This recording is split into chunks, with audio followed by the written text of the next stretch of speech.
What's your number one tip for a happy marriage? Hey sis. First of all, I would say for me, I say I listen to him.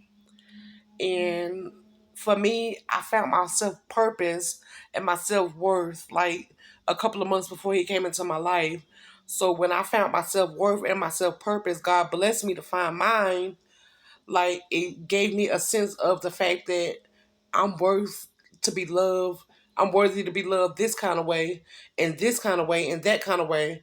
And I just made up in my mind that I wasn't going to accept nobody to love me or treat me in the way that they want to be treat me. Like I demand respect and I demand the love for myself that when he came into my life, like I let him know, like you're not finna love me. If you think that you finna love me in any kind of way that you want to love me, it's not gonna work. Like I'm gonna walk away every time, and I did walk away 4 or 5, 6 times, damn near.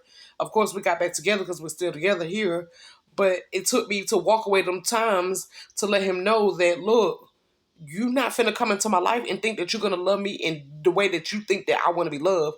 No, sir. I was blessed and fortunate enough to find my self worth and find my purpose to know that this is the way that I'm gonna be loved, or you won't have me. So once he understood that, then that's when things kind of shifted and changed. Now I did see this comment before I talked to him today, and he told me for him, you know, saying the best advice in the marriage that he can give y'all. He wanted me to tell y'all that for him that is to be more attentive, you know, attentive, like to your woman and to the relationship, and allow yourself to like pay more attention to what's going on with your woman and the relationship itself, to give that time. He said time invested into the relationship, into your woman, is the best thing that he could invest with me as his wife versus his previous relationships.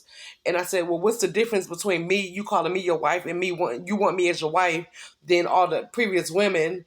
He said, he just said it's clean as clear as day. Me having a heart similar to his. He said that's not the only thing different, but he said that's the main thing that's different in me than his previous relationships with his other women. He said it's me having a heart very similar to his. And I mean, then I'm like, okay, that makes perfect sense because I feel the same way.